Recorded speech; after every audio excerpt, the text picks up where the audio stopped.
When Laura Bennett bought 52 acres covered in thorn bushes, everyone in town called it the worst land purchase in the county. Even the realtor admitted nobody had wanted the property for decades. But Laura wasn't looking for perfect pasture.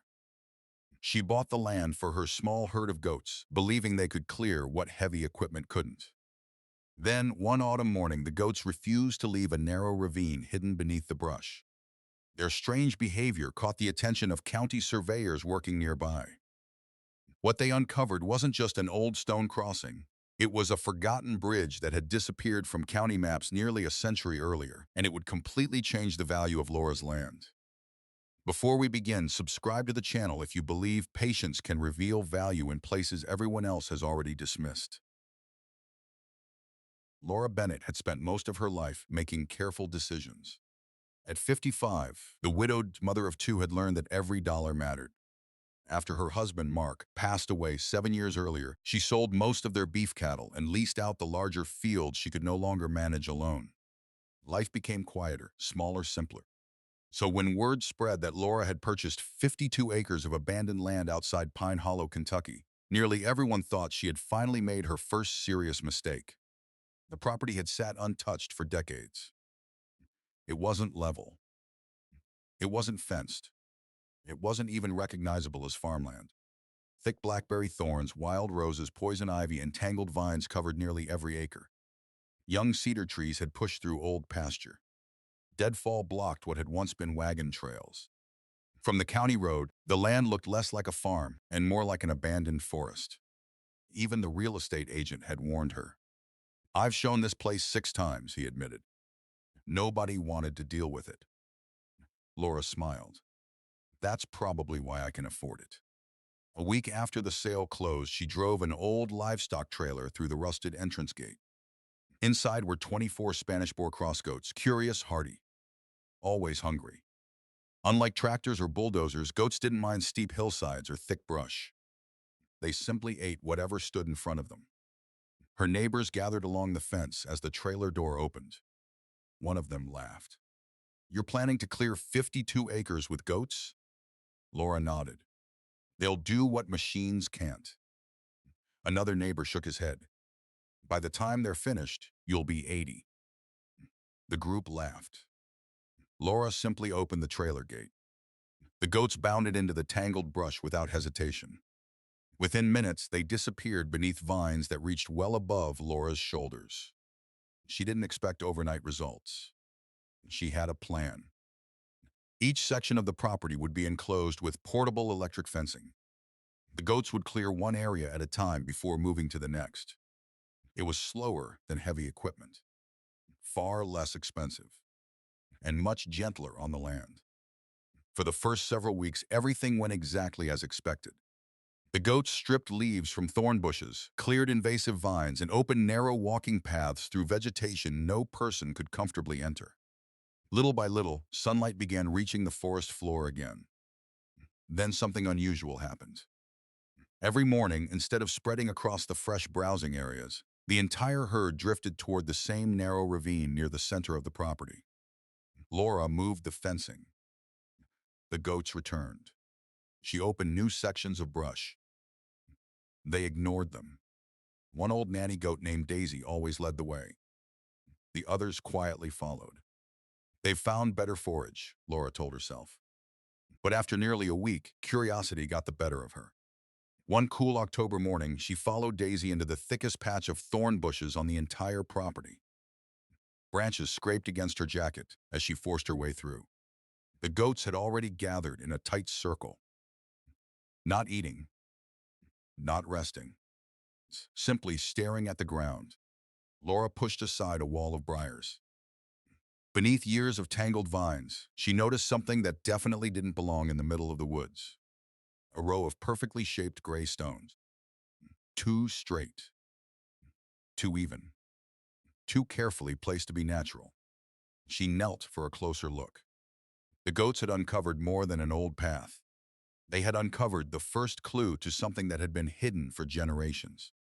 Laura brushed away another handful of thorn vines and knelt beside the exposed stones.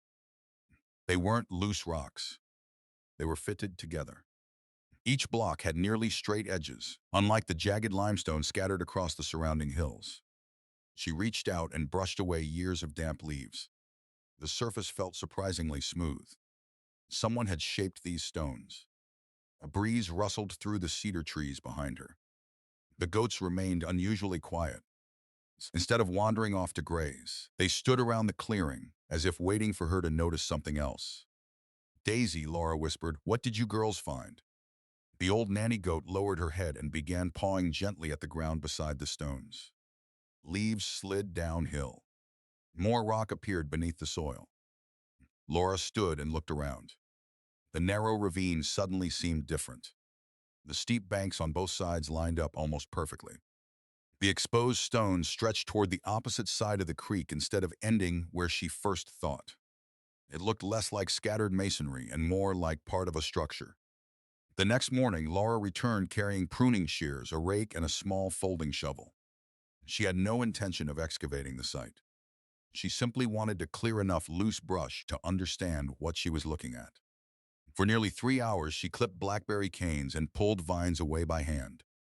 The more vegetation she removed, the more stonework appeared. Large rectangular blocks, several laid in neat rows, others disappearing beneath decades of soil and roots. None of it looked natural. Around noon, an old pickup slowed beside the property entrance. It belonged to Harold Simmons, an 83-year-old neighbor whose family had farmed the valley for generations. He climbed out slowly and watched Laura working. "Found something?" he asked. "I'm not sure." Laura waved him toward the ravine. Harold adjusted his glasses before stepping carefully through the cleared path. For several moments, he didn't say a word.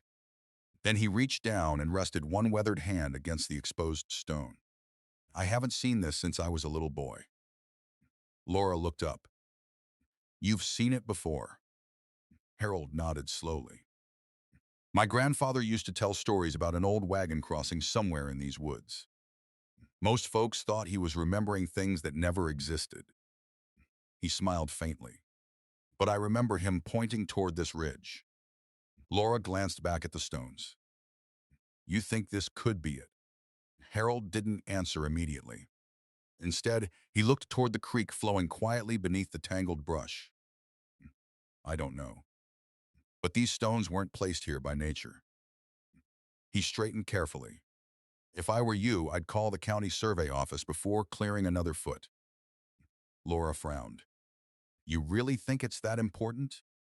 Harold looked around the ravine one last time. "If those goats found what I think they found, this land may have been hiding its real history far longer than anyone realized." That evening, Laura searched through the property documents she had received at closing. There was nothing about a bridge, nothing about old roads, nothing about historic structures. Only one sentence caught her attention. A faded survey completed nearly 70 years earlier mentioned abandoned crossing near Seasonal Creek. No further explanation. No map. No measurements. Just 7 forgotten words.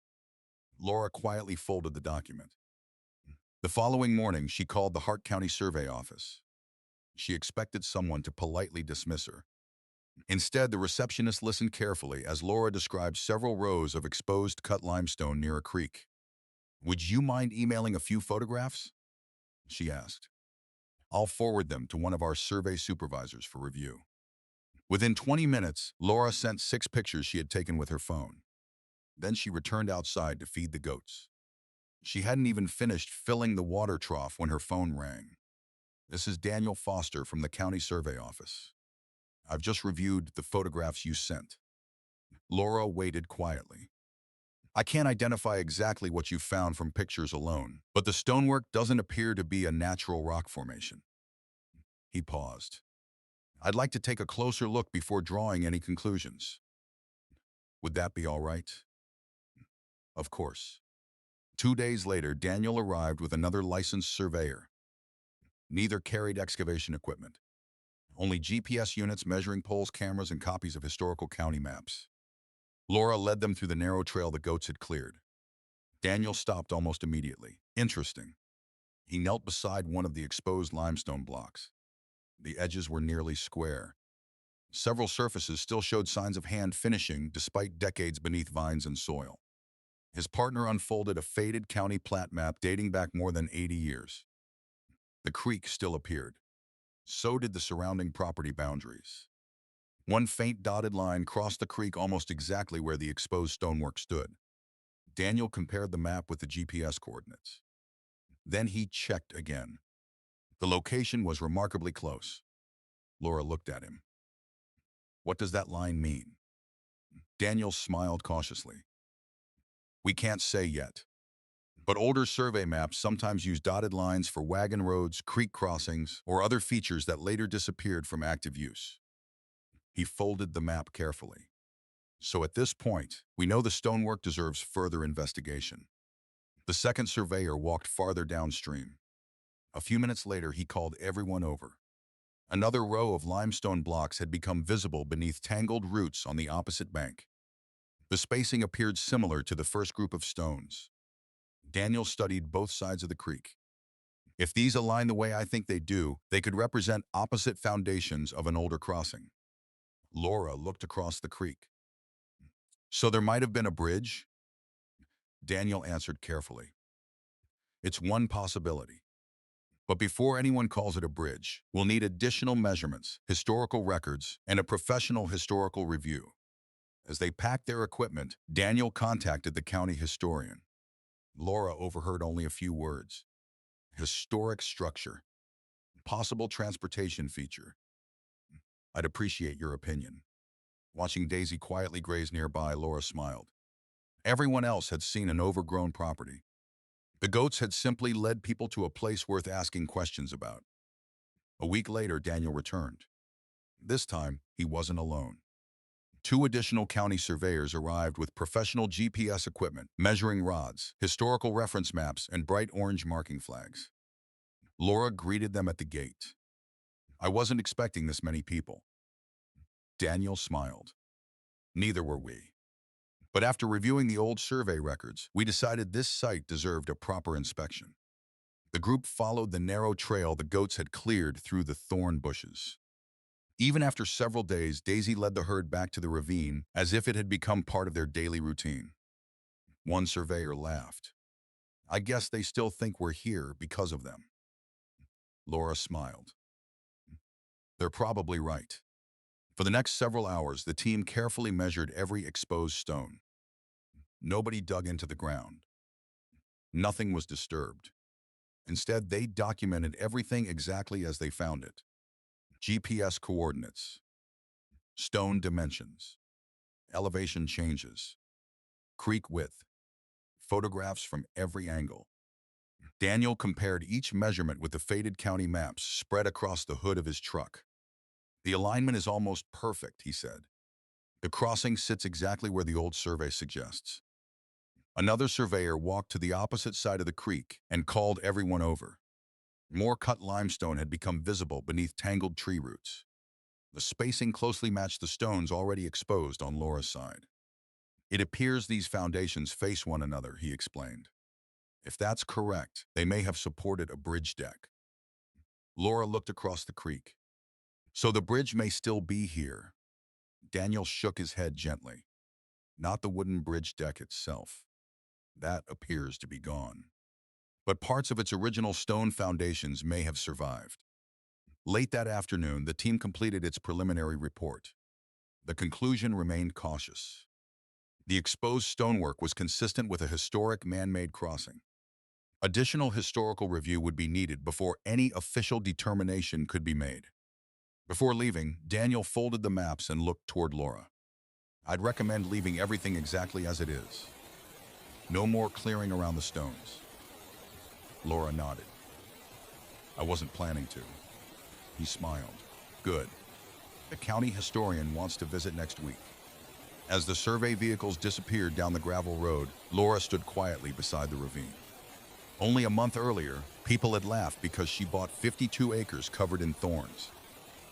Now licensed surveyors were returning with historic maps and professional equipment. And somehow, it had all started because a small herd of goats refused to graze anywhere else. The following Tuesday, county historian Margaret Collins arrived at Laura's property carrying a weathered leather satchel. Unlike the surveyors, she wasn't interested only in measurements. She was interested in historical context. Laura led her down the narrow trail toward the creek. Margaret stopped the moment she saw the exposed limestone. For nearly a minute, she said nothing. She simply examined the stonework before gently running her hand across one of the blocks. "The craftsmanship is remarkable," she finally said. She pointed towards several shallow grooves still visible on the surface. These appear to be hand-cut tool marks. They're certainly not typical of naturally fractured limestone. Daniel Foster joined them later that morning with copies of several historic county maps and the preliminary survey report. Together, they compared the survey measurements with the historical records. The creek, the ridgeline, the surrounding property boundaries. Several features appeared to align surprisingly well. Margaret then unfolded another document from her satchel. It was a county road record dated 1894. One faded sentence immediately caught everyone's attention. "Stone wagon bridge completed across Mill Creek to connect eastern farms with the main trading road." Laura looked at the document. So there really was a bridge. Margaret smiled politely. This record certainly suggests there was. She paused before continuing. But one document is never enough. We'll compare it with additional county records, historical maps, and anything else we can locate before reaching an official conclusion. Daniel nodded in agreement. The survey findings and this document appear consistent with one another. But they're strongest when they support each other, not when they're viewed separately. Throughout the afternoon, the team continued documenting the site without disturbing it.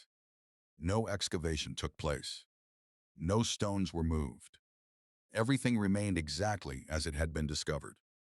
The bridge foundation had likely survived because repeated flooding gradually buried portions of the structure, while decades of dense thorn growth protected the remaining stonework from heavy equipment and development. Ironically, the same overgrowth that convinced buyers the property was worthless may also have preserved one of its most important historical features. Before leaving, Margaret glanced toward the goats quietly grazing on the hillside. "I've spent more than 25 years studying local history. I never imagined a herd of goats would lead us to a site like this." Laura laughed softly. "Neither did I."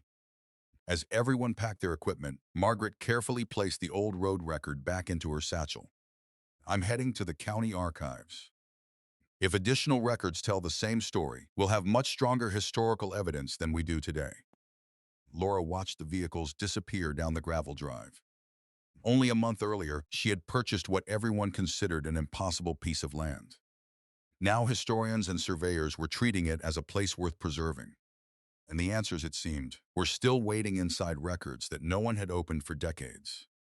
Margaret returned to the county archives the very next morning. If the bridge had truly existed, she believed someone might have photographed it. Old county records rarely told the whole story. Sometimes family albums filled in the missing pieces. For several days, she searched through donated collections, newspaper negatives, and faded township records. Most showed ordinary farm life, barns, horse-drawn wagons, harvest festivals. Nothing connected to Mill Creek. Then on Friday afternoon, she opened a dusty box labeled simply, "Henderson Family Collection, 1918-1936. Near the bottom lay a black and white photograph with no caption. Margaret immediately recognized the creek. A narrow stone and timber bridge crossed the water. A horse-drawn wagon stood in the middle. Behind it were the same limestone abutments now hidden beneath Laura's thorn bushes. She carefully scanned the photograph before calling Daniel Foster. "I think we found it." An hour later, Daniel arrived at the archives. He placed the historic photograph beside the recent survey images. The alignment was remarkable. The curve of the creek matched. The stone abutments matched. Even a large white oak visible in the background still stood on Laura's property, though it was now nearly twice its original size. Daniel smiled. "This is the strongest historical evidence we've seen." The following week, Margaret visited Laura again. She handed her a printed copy of the old photograph. Laura stared at it quietly. "So this was once a real road?" Margaret nodded. According to several transportation records, farmers used this crossing to reach the county market before the modern highway was built. When the new bridge opened several miles downstream, traffic shifted. The old crossing was gradually abandoned. Floods carried soil into the creek. Brush spread across the ravine. Within a generation, most people forgot it had ever existed. Laura looked toward Daisy grazing nearby. If the goats hadn't cleared this trail, Margaret smiled. We might never have found it. News of the discovery soon spread beyond the county offices. The local newspaper published a short article titled, "Goats Lead Landowner to Forgotten Stone Bridge." Residents began stopping along the roadside to ask questions. Some remembered hearing stories from grandparents. Others admitted they had driven past the property for years without realizing anything historic lay beneath the thick wall of thorns. Standing beside the old bridge foundation that evening, Laura couldn't help smiling. She had bought 52 acres because nobody wanted them. Now people were beginning to understand that the land had been quietly protecting a forgotten piece of history all along. The newspaper article attracted far more attention than Laura expected. Over the following several months, interest in the discovery continued to grow. The County Historical Society contacted Laura, not because anyone wanted to purchase the property, but because its members hoped to better understand what had been found. As additional historical records were reviewed and the survey findings were verified, county officials scheduled a site visit. On a cool Saturday morning, historians, surveyors, and several county representatives gathered beside the ravine. Daniel reviewed the completed survey documentation. The exposed stone foundations are consistent with the location identified in multiple historical records. Margaret carefully held up the restored photograph discovered in the county archives. She pointed toward the creek. The alignment of the stonework, the position of the crossing, and even the mature white oak all appear consistent with the historical photographs we've documented. The group quietly compared the archival image with the landscape before them. After months of reviewing maps, photographs, and county records, no one questioned that the remains represented the historic Mill Creek crossing. County Commissioner Robert Hayes looked toward Laura. "You've helped bring an important part of our county's history back into public memory." Laura smiled. "I mostly stayed out of the goat's way." The group laughed. Over the next several weeks, county engineers conducted separate site visits to evaluate the remaining stone foundations. Their purpose wasn't to rebuild the bridge. It was to determine the safest way to preserve what remained. Following their assessment, the engineers concluded that the limestone foundations were stable enough to remain in place but should not be climbed on, excavated, or disturbed. Rather than reconstructing the missing bridge deck, they recommended preserving the original stonework in its existing condition. Laura immediately agreed. "I'd rather protect its history than replace it." The County Historical Society then proposed installing a modest interpretive marker near the property entrance. Nothing elaborate. Just enough information to explain the bridge's role in connecting eastern farms to the old county trading road. Laura welcomed the idea. As autumn gradually approached, respectful visitors occasionally stopped along the county road.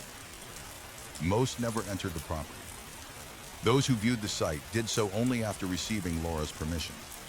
Several longtime residents shared family stories connected to the crossing. Others brought old photographs and documents that historians carefully added to the growing archive. By the end of the season, the Kentucky State Historic Preservation Office requested copies of the completed survey report and supporting historical documentation for its own review. No formal decision had yet been made. But the bridge was now receiving the careful professional attention it had quietly deserved for generations. Standing beside the clearing one evening, Laura watched Daisy and the rest of the goats grazing peacefully. Only months earlier, people had laughed because she bought 52 acres covered in thorns.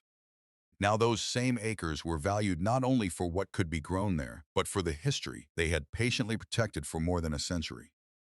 2 weeks later, representatives from the Kentucky State Historic Preservation Office arrived at Laura's farm.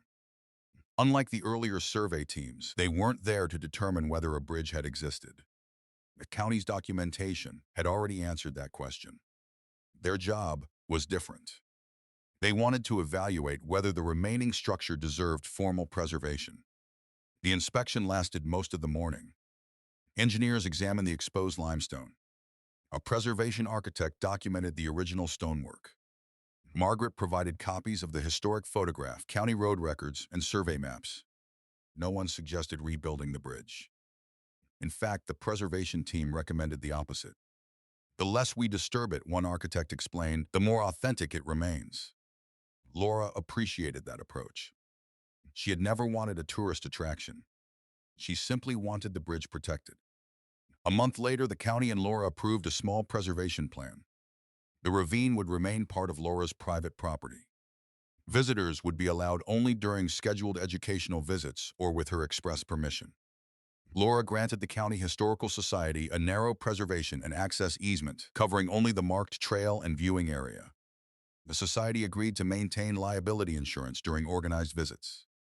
A short walking path would lead to a viewing platform overlooking the bridge foundations, while protective fencing kept people from climbing on the historic stonework.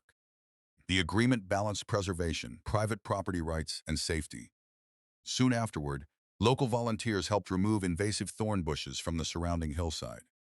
Instead of clearing everything, they carefully preserved mature trees and native plants that had naturally returned over the decades. The landscape slowly began to resemble what historians believed travelers might have seen more than 100 years earlier. One Saturday morning, a group of middle school students visited the property during a county history program. Daniel explained how old survey maps helped locate forgotten places. Margaret described why historic records mattered.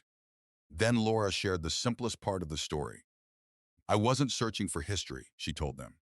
I just wanted better pasture for my goats. The students laughed. One boy raised his hand. So the goats actually found the bridge? Laura smiled. They found the place. The rest took a lot of patient people working together. As the children left, several stopped to pet Daisy, who calmly accepted the attention before wandering back toward the hillside. Watching the goats disappear into the brush again, Laura couldn't help smiling. Months earlier, people had laughed because they believed she had wasted her savings on 52 acres of thorns.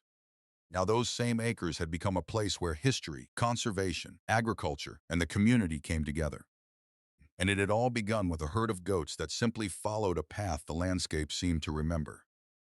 By the following spring, the bridge had become one of Hart County's quiet success stories.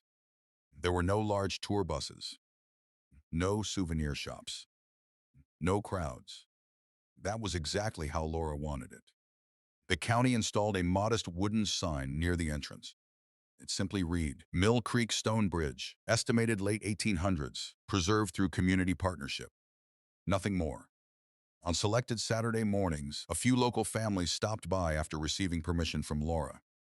They followed the short walking trail to the viewing area, read the historical marker, took a few photographs, and quietly returned home. The bridge wasn't spectacular. It didn't need to be. Its value came from the story it told. One afternoon, Daniel Foster visited with an updated county map. He unfolded it across the hood of his truck. There it is, he said with a smile. For the first time in decades, the old crossing appeared again on an official county survey. Not as an active roadway, but as a documented historic structure situated on private property. Laura traced the small bridge symbol with her finger. It feels good knowing it won't be forgotten again. A few weeks later, the local historical society hosted a community history day. Margaret Collins displayed the original photograph beside a recent image of the preserved site. Visitors immediately noticed the similarities. The creek, the stone foundations, the large white oak. Even after more than a century, the landscape still told the same story.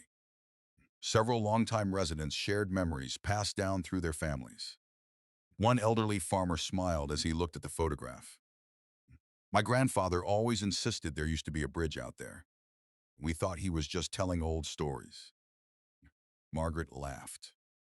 Turns out he was telling the truth. Laura stood quietly near the back of the room. She never imagined buying neglected farmland would lead her there. She hadn't discovered buried treasure. She hadn't become wealthy overnight. What she had found was something many communities slowly lose over time, a connection to their own history. As everyone gathered for a group photograph, Daniel looked toward Laura. You know, if your goats hadn't insisted on coming back to that ravine every morning, we probably wouldn't be standing here today. Laura smiled. I think they were just looking for breakfast. Daniel laughed. Maybe. But sometimes history chooses unusual guides. Outside, Daisy and the rest of the herd grazed peacefully beneath the spring sunshine, completely unaware that their simple daily routine had helped an entire county rediscover a forgotten part of its past. Early that summer, the Hart County Fiscal Court held its monthly public meeting. Most agenda items involved routine business: road maintenance, drainage projects, budget approvals. Near the end of the meeting, County Commissioner Robert Hayes introduced one final resolution. I'd like to recognize the rediscovery and preservation of the historic Mill Creek Stone Bridge. The motion passed without objection. It wasn't a grand ceremony. No television cameras attended. Just a small acknowledgement that an overlooked piece of local history had finally been documented and protected. A week later, county workers installed a permanent historical marker near the walking trail with Laura's permission. The plaque explained when the bridge had likely been built, why it had once mattered to local farmers, and how decades of overgrowth had hidden it from view. At the bottom, one sentence drew the attention of nearly every visitor: rediscovered in 2026 after natural land clearing by a privately owned goat herd. Laura laughed the first time she read it. I guess the goats made history. Daniel smiled. They certainly helped. Throughout the summer, local schools added the bridge to several scheduled educational field trips. Students learned how survey maps, historic photographs, physical evidence, and public records could work together to answer historical questions. Margaret often reminded them that discoveries rarely happen because of one person. They happen when ordinary people pay attention. Laura usually stayed in the background during those visits. She answered questions when students asked. She talked about goats, brush clearing, patience. But she never claimed credit for finding the bridge. I simply followed where they kept going, she always said. Late one afternoon, after the visitors had left, Laura walked alone to the creek. The water flowed quietly between the old limestone foundations. The thorn bushes that once covered the ravine had been replaced by native grasses and wildflowers. The land finally looked cared for again. She smiled as Daisy wandered over and gently nudged her shoulder. You knew there was something here long before I did. Of course, the goat simply searched for another mouthful of leaves. Laura laughed. Maybe that was the lesson after all. People had looked at 52 acres of thorns and seen nothing worth saving. The goats had never cared about appearances. They simply followed the landscape exactly as nature presented it. And in doing so, they helped an entire community rediscover a small piece of its forgotten past. By late autumn, life on Laura Bennett's farm had settled into a comfortable rhythm again. The goats continued clearing sections of brush that had been untouched for years. Fresh grass gradually replaced tangled thorns. Native wildflowers returned along the hillsides. What had once looked abandoned now resembled a healthy working farm. One afternoon, Laura met the same real estate agent who had sold her the property. He looked across the open hillsides and smiled. I hardly recognize this place. Laura laughed. It finally looks the way I imagined. He nodded. And people have started asking about it. Laura raised an eyebrow. Asking what? Mostly out of curiosity, he replied. They've read the newspaper stories. They've heard about the bridge. A few have wondered whether the property might ever become available. Laura smiled. I've told everyone the same thing. I'm not selling. The realtor wasn't surprised. I didn't think you would. He looked back toward the restored pasture. The discovery may not change what this place means to you, but it certainly changed how people see it. Laura quietly nodded. When she first purchased the 52 acres, nearly everyone saw nothing but thorn bushes and abandoned ground.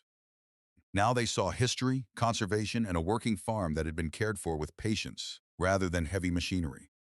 The realtor had also brought an updated independent appraisal Laura had requested for insurance and estate planning purposes. The new valuation was substantially higher than the original purchase price. The increase wasn't attributed to the bridge alone. It reflected the reclaimed pasture, improved access, new fencing, healthier vegetation, documented water features, and the property's recognized historical significance. The limited preservation easement reduced some development options near the ravine, but it protected the historic site without preventing Laura from farming the remainder of the land. The bridge hadn't transformed the property into a commercial attraction. It had helped prove that land everyone dismissed as worthless possessed agricultural, environmental, and historical value. As they stood overlooking the valley, the realtor asked one final question. "Do you ever regret buying this property?" Laura answered without hesitation. Not for a single day. She explained that she had never expected to uncover a forgotten bridge. She hadn't planned to become part of a county preservation effort. Her goal had always been simple: provide good pasture for her goats. Everything that followed happened because she paid attention when the animals kept returning to the same place. Later that week, Margaret stopped by with copies of the completed historical documentation. The county had officially archived the survey reports, photographs, and historical records connected with the discovery. Future researchers would know the bridge had existed. More importantly, they would know where the supporting evidence had been documented. Margaret handed Laura the bound report. "You helped preserve something that might otherwise have remained forgotten." Laura gently smiled. "I was simply fortunate enough to own the land." Margaret nodded. "And fortunate enough to notice what others overlooked." That evening, Laura walked once more toward the quiet ravine. Daisy and the rest of the herd grazed peacefully nearby. The old stone bridge foundations remained exactly where they had rested for generations, no longer hidden. Laura looked across the creek and remembered the day everyone laughed when she bought the overgrown farm. If she had listened to them, the bridge might still be buried beneath layers of thorn bushes. Instead, she trusted her instincts. And a small herd of determined goats had quietly changed the way an entire community remembered its own history. The first snow arrived just before Thanksgiving. A thin white layer settled across Laura's 52 acres, covering the hillsides that had once been hidden beneath thick thorn bushes. The farm looked peaceful. The goats wandered slowly across the open pasture, nibbling at the last patches of winter grass before returning to the barn. Laura walked the familiar trail toward Mill Creek one final time that season. The wooden viewing platform was empty. The historical marker stood quietly beside the path. Nothing about the place felt crowded or commercial. It still felt like a farm, exactly as she had hoped. She stopped beside the old limestone bridge foundations and listened to the sound of water flowing between them. More than a century earlier, wagons had crossed this creek, carrying families, livestock, and harvests to the county market. Then newer roads arrived. The wooden bridge deck disappeared beneath floods, neglect, and time. Soil and thorn bushes gradually concealed the surviving stone foundations. Eventually, people forgot the crossing had ever existed. Nature never did. The creek kept flowing. The trees kept growing. And somehow, the landscape quietly protected its own history until someone was willing to notice it again. A truck pulled into the driveway behind her. It was Daniel Foster. He stepped out carrying a rolled-up county map. "I thought you'd like the final edition." Laura unfolded it carefully. Near the center of the property, a small symbol marked the historic crossing. Below it were four simple words: Mill Creek Stone Bridge. "It finally has its place back," Daniel said. Laura smiled. "So does this land." As the afternoon sun dipped behind the hills, Daisy wandered over and stood beside Laura for a moment before returning to the herd. Laura laughed softly. "You still don't know what you started." Of course, Daisy simply continued looking for another patch of grass. She hadn't searched for history. She hadn't searched for a bridge. She had simply followed the easiest path through the brush. Sometimes that was enough. Before heading back to the house, Laura looked across the valley one last time. People had laughed when she bought 52 acres everyone else considered worthless. They saw thorns. She saw a possibility. The goats saw a forgotten path. Together, they uncovered something no machine, developer, or modern map had revealed for generations. The greatest discovery wasn't simply that an old bridge had once existed. It was the reminder that valuable things are often hidden beneath the places people dismiss too quickly. And sometimes the first guide isn't an engineer, a surveyor, or a historian. Sometimes it's simply a quiet herd of goats following a trail that history never truly forgot. If Laura's story reminded you that patience can reveal hidden value where others see only problems, share your thoughts in the comments. Would you have taken a chance on 52 acres covered in thorns? Please like the video, subscribe to the channel, and turn on notifications for more stories about hardworking farmers, forgotten history, and unexpected discoveries. Thank you for watching.